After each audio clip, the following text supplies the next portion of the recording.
A'udzubillahi minasyaitonirrajim. Bismillahirrahmanirrahim. Allahumma shalli ala sayyidina Muhammadin abdika wa rasulika nabil ummi wa ala alihi wa sahbihi wasallim.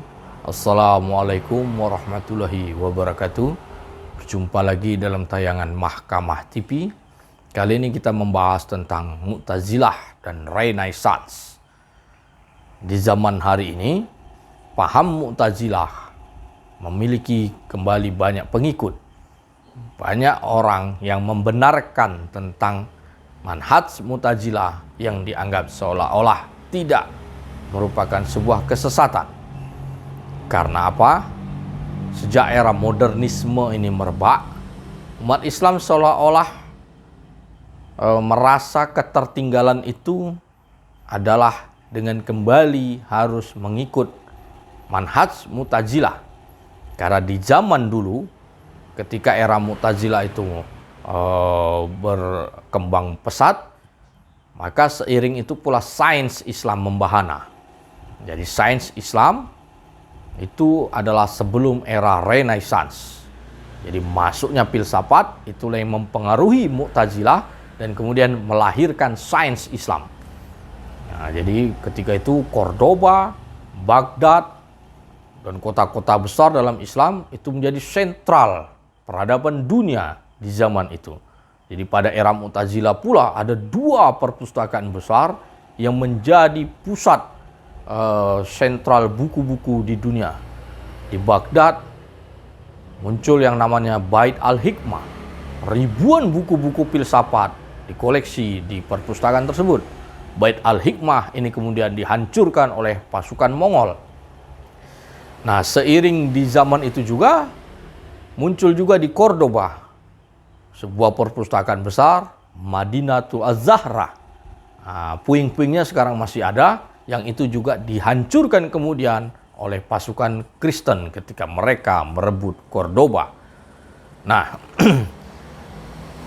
pada era Mu'tazilah itulah sains Islam begitu tinggi, tapi kekuatan Islam begitu lemah. Jadi sains Islam tidak berlangsung sejajar, seiring sejajar dengan kekuatan Islam. Karena pada era Mu'tazilah pula, Yerusalem pertama kali lepas dari tangan Islam. Cordoba sampai Andalusia kemudian lepas dari tangan Islam. Dan Khalifah pertama kali ditaklukkan oleh bangsa Mongol. Nah, itulah periode interagnum pertama umat Islam tidak memiliki Khalifah. Nah, ketika Khalifah dikalahkan oleh Mongol, maka kemudian selama 3 tahun lebih umat Islam tidak memiliki Khalifah.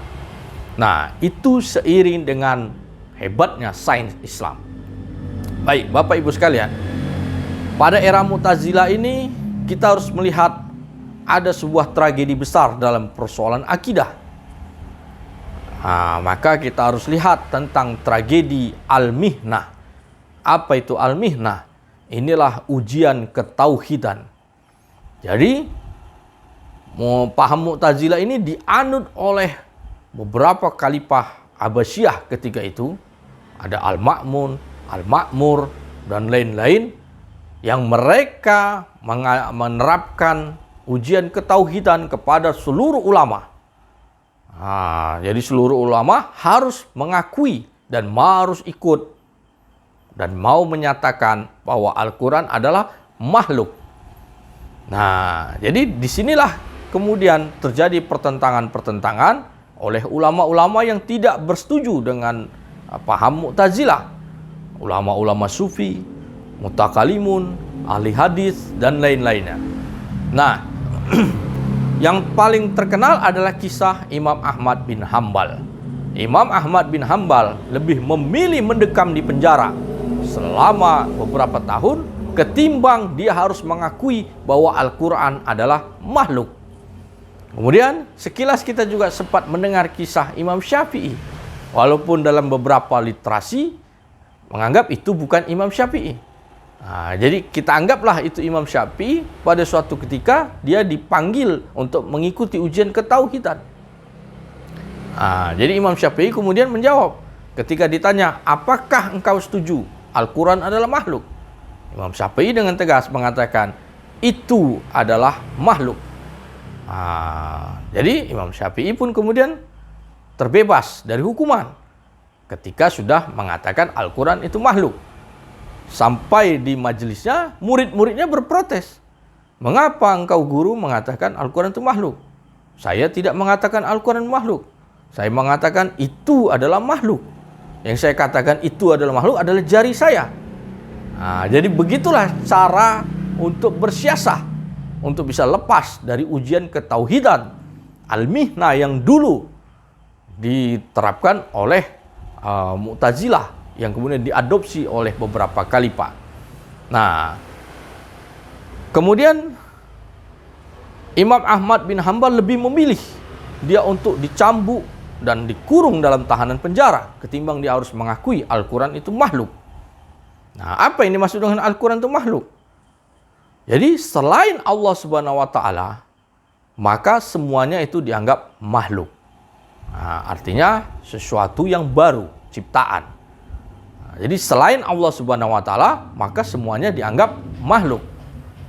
Manusia, malaikat, jin, iblis, tumbuh-tumbuhan, hewan, dunia, alam dunia ini dianggap makhluk. Karena selain Allah Subhanahu wa taala, maka dikategorikan makhluk.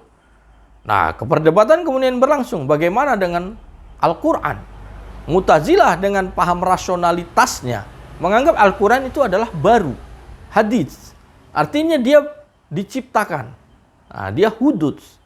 Nah, inilah yang ditentang oleh ulama Ahlus Sunnah wal Jamaah ketika itu.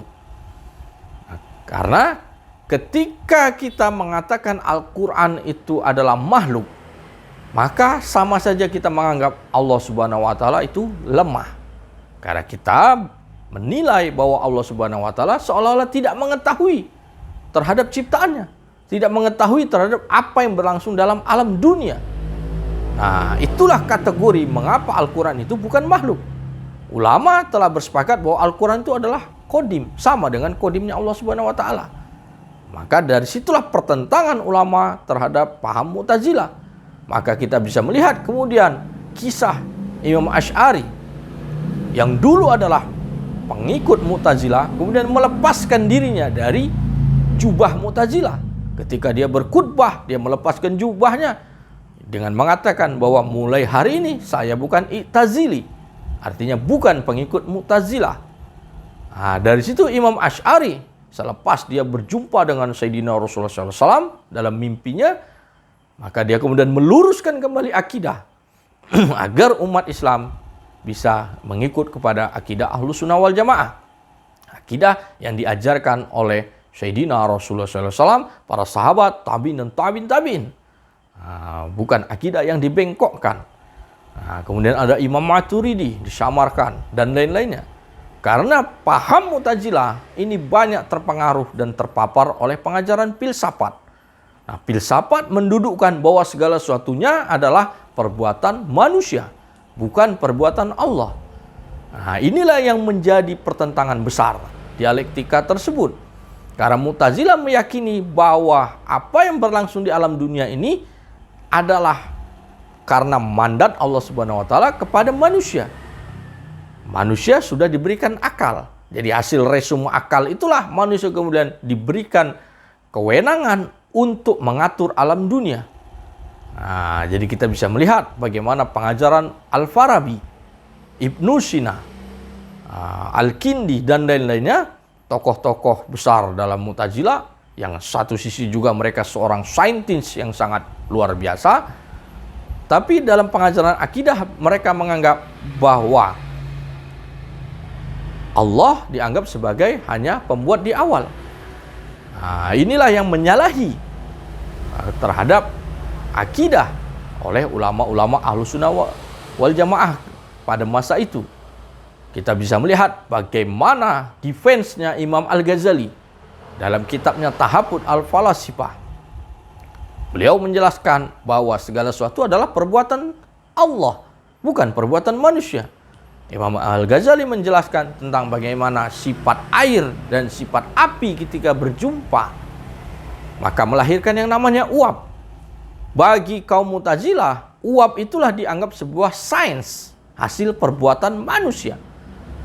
Tapi bagi Imam Ghazali, uap itu juga merupakan bagian dari perbuatan Tuhan, bukan perbuatan manusia. Karena apa? Uap dilahirkan dari perjumpaan antara api dan air. Nah, Allah sudah menciptakan api dan Allah menciptakan air. Allah menciptakan api berikut dengan sifat-sifat api. Sifat api adalah membakar. Sifat yang statis yang juga akan bisa dirubah oleh Allah Subhanahu wa taala. Karena tidak semua lamanya api itu bersifat panas. Nah, pada suatu waktu dia akan menjadi dingin ketika dia membakar Nabi Ibrahim alaihissalam.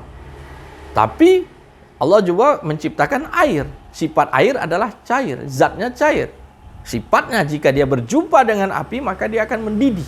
Dan itu melahirkan yang namanya uap. Nah, uap ini apakah perbuatan Tuhan atau perbuatan manusia? Nah, Mu'tazilah meyakini itu adalah perbuatan manusia. Itu yang disebut dengan sains. Tapi oleh Imam Ghazali salah. Karena keduanya lahir dari sebuah makhluk ciptaan yang Allah juga ciptakan berikut dengan sifat-sifatnya. Jadi lahirnya uap itu juga adalah karena perbuatan Tuhan. Dari situlah bantahan-bantahan yang kemudian membuat paham Mu'tazilah tidak begitu lagi berkembang di kalangan kaum muslimin. Karena munculnya Imam Al-Ghazali yang sudah didahului oleh Imam Asy'ari, kemudian muncul lagi Syekh Abdul Qadir Al-Jilani dan ulama-ulama sufi yang sangat agung, membuat kaum muslimin tidak begitu lagi tertarik dengan pengajaran filsafat yang menjadi rujukan dari Mu'tazilah. Nah, kemudian sejak itulah umat Islam kembali kepada paham Ahlussunnah wal Jamaah. Nah, apa hasil dari setelah kaum muslimin meninggalkan Mu'tazilah? Maka kita bisa melihat keagungan Islam. Kita bisa melihat kejayaan Islam pasca era Mu'tazilah. Munculnya Daulah Utsmaniyah. Tentu bukan karena manhaj Mu'tazilah. Hampir 6 abad Daulah Utsmaniyah kemudian berjaya menguasai daratan Asia Tengah sampai Eropa Timur. Nah, kemudian muncul kesultanan di Maghribi. Kemudian di Nusantara ada 200 kesultanan yang berjaya dan berkuasa di wilayah ini.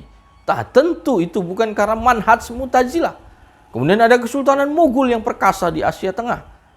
Nah, tentu itu bukan produksi dari manhaj Mu'tazilah. Itu adalah buah pengajaran tauhid yang benar, yang sebagaimana diajarkan oleh ulama-ulama Ahlussunnah wal Jamaah.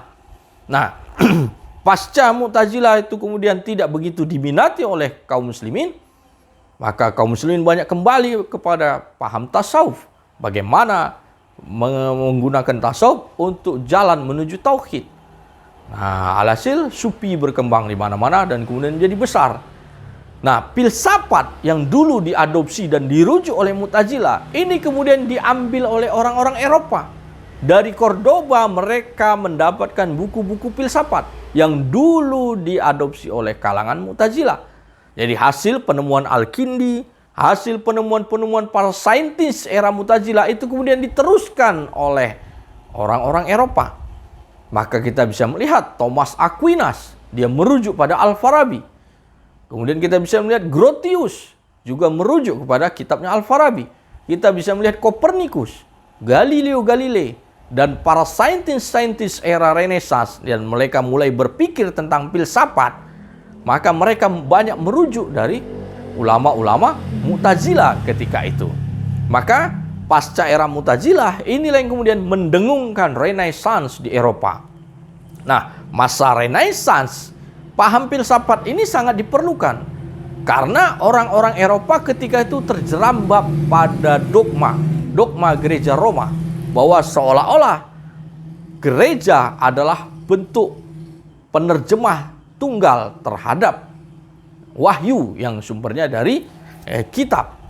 Nah, jadi dari sini pertentangan kemudian muncul karena banyak sekali praktek-praktek yang digunakan oleh gereja Roma ketika itu dengan raja sebagai pemimpinnya, banyak hal-hal yang tidak lagi rasional. Inilah yang kemudian dibongkar oleh Martin Luther sampai kemudian John Calvin. Nah, maka semangat untuk menyerang dogma gereja ini kemudian membesar. Maka kelompok pertama yang muncul barisan terdepan melakukan penyerangan-penyerangan terhadap dogma adalah para filosof. Nah, maka dari situlah kita mengenal istilah Renaissance, berpikir kembali, berfilsafat kembali. Nah, dari para filosof ini kemudian mengambil pengajaran-pengajaran dari Mu'tazilah, pengajaran sainsnya, medisinnya dari Ibnu Sina, Al-Farabi, Al-Kindi, dan lain-lainnya. Maka itu kemudian diteruskan oleh saintis-saintis di era Renaissance. Maka lahirlah suatu gerakan besar, gelombang cara berpikir secara rasional di Eropa, yang kemudian melahirkan yang namanya modernisme. Modernisme ini puncaknya berlangsung pada era Revolusi Prancis, di mana kekuatan gereja Roma tidak lagi berjaya, secara total dieliminasi. Maka yang menang adalah kelompok rasionalis, kelompok pengusung kehendak manusia. Karena ketika itu terjadi pertentangan dua hal, sama ketika berlangsung di era Mu'tazilah dulu. Para filosof di Eropa meyakini bahwa segala sesuatunya, being, itu adalah perbuatan manusia, bukan kehendak Tuhan. Nah, maka kemudian ada Adagium Rei Vox Dei, suara raja, suara Tuhan, itu dikudeta oleh Vox Populi Vox Dei, suara rakyat, suara Tuhan. Artinya kehendak manusia yang menentukan siapa pemimpin, bukan lagi gereja Roma yang menjadi garis penerjemah tunggal dari wahyu yang menentukan siapa menjadi raja, melainkan kehendak manusia, karena segala sesuatunya dianggap sebagai kehendak manusia. Karena filsafat melahirkan bahwa Tuhan itu dianggap sebagai pembuat jam. Ketika jam selesai dibuat, maka jam berjalan dengan sendirinya. Nah, inilah yang kemudian diambil menjadi rujukan untuk paham modernisme yang hari ini berlangsung. Jadi, selama menggunakan filsafat, maka di sana akan muncul sains. Nah, ini sudah menjadi sejarah dan catatan peradaban. Di era ketika filsafat digunakan, maka sains muncul. Nah, sains kemudian melampaui filsafat, dan ini melahirkan modernitas. Nah, ini kemudian meledak di belantara Eropa, melahirkan revolusi Prancis, kemudian melahirkan revolusi industri. Dengan merebaknya sains, umat Islam kemudian terjadi kegugupan dalam menghadapi ledakan sains di Eropa dan ledakan modernisme. Jadi virus modernisme itu membuat Eropa kemudian berjaya. Maka dari situlah kemudian cara berpikir bahwa seolah-olah umat Islam harus kembali menghidupi manhaj Mu'tazilah untuk mengimbangi sainsnya di Eropa. Nah, inilah suatu jalan yang kurang tepat. Karena dulu kita sudah mendapatkan pengajaran pada era Mu'tazilah tidak berbanding lurus dengan kejayaan Islam. Nah, kalau kita hari ini kembali merujuk kepada manhaj filsafat sebagai jalan pengajaran untuk menerjemahkan Islam, maka itu adalah jalan yang keliru. Karena jalan yang sudah ditunjukkan di era Mu'tazilah itu, Islam tidak berada dalam kejayaan. Sains bukanlah simbol kejayaan Islam. Di mana kejayaan Islam? Nah, tentu kita bisa melihat pasca Mu'tazilah. Pasca Mu'tazilah, Islam begitu kuat, begitu tangguh, sampai yang namanya Yerusalem itu tidak pernah lepas dari genggaman kaum muslimin setelah direbut kembali oleh Sultan Salahuddin Al-Ayyubi. Karena di era Mu'tazilah merebak, itulah periode pertama Yerusalem lepas dari tangan kaum muslimin. Periode kedua lepas dari tangan kaum muslimin ketika umat Islam dirubuhkan dengan simbol Daulah Utsmani, dirubuhkan bukan dengan senjata. Maka sejak itulah Yerusalem lepas dari tangan kaum muslimin.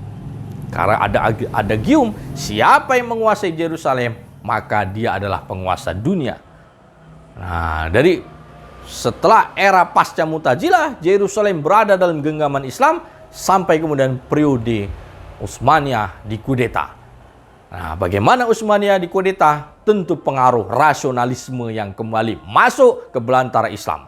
Pengajaran rasionalisme, pengajaran filsafat kembali dicekokin sehingga membuat kita seolah-olah harus kembali bermanhaj Mu'tazilah hanya untuk mengimbangi modernisme.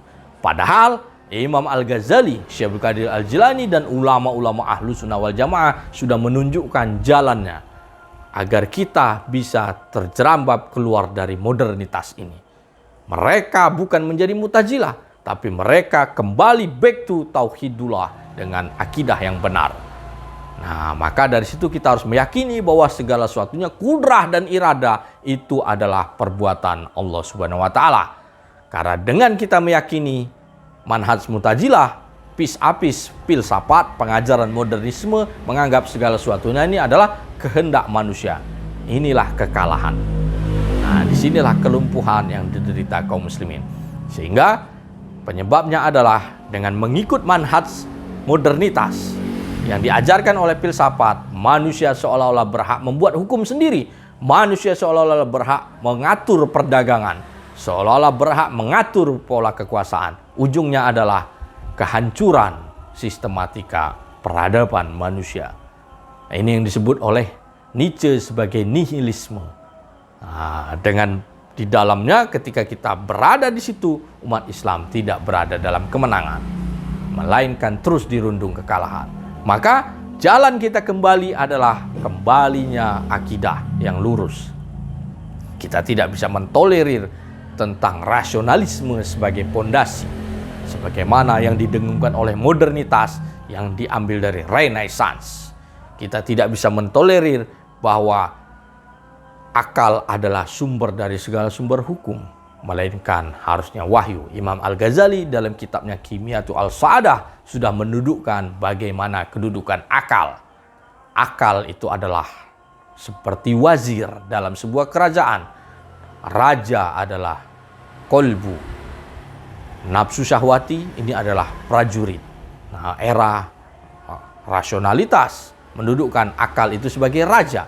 Ketika seorang wazir memerintah kerajaan, maka itu pertanda tubuh yang rusak. Yang paling benar adalah kolbu itu menjadi raja, maka itu adalah tubuh yang sehat. Di zaman modernitas hari ini, prajurit atau polisi itu yang dianggap sebagai memimpin kerajaan, maka itu lebih rusak lagi. Karena prajurit itu disimbolisasi sebagai nafsu syahwati. Jadi pasca modernitas, maka muncullah postmodernitas. Inilah menunjukkan bahwa nafsu syahwatilah yang mengendalikan dunia. Nah, itulah yang sudah diwanti-wanti oleh Imam Al-Ghazali. Pada era Mu'tazilah dulu merebak, akal tidak selamanya benar, akal bisa saja salah, maka perlunya kolbu. Dari sinilah pengajaran Islam harus kembali mendudukkan kolbu itu sebagai pengajaran, sebagai pondasi untuk menegakkan kebenaran, the truth. Nah, pengajaran filsafat, akal itu sebagai nomor satu. Nah, maka dari sini kita bisa melihat bahwa era modernitas dan modernis Islam yang mengembalikan manhaj Mu'tazilah tentu itu tidak akan membawa jalan kemenangan. Maka jalan kita adalah kembali kepada sebagaimana ditunjukkan oleh ulama-ulama terdahulu pasca era Mu'tazilah. Itu sudah ditunjukkan oleh Syekh Abdul Qadir Al-Jilani, Imam Al-Sajili, dan lain-lainnya, ulama-ulama yang kembali mengajarkan tasawuf untuk menggapai tauhid yang kuat. Nah, dengan demikian itulah jalan menuju kemenangan Islam. Insyaallah akan kita sambung dalam episode yang mendatang. Ihdinas shiratal mustaqim, wabillahi taufik wal hidayah. Assalamualaikum warahmatullahi wabarakatuh.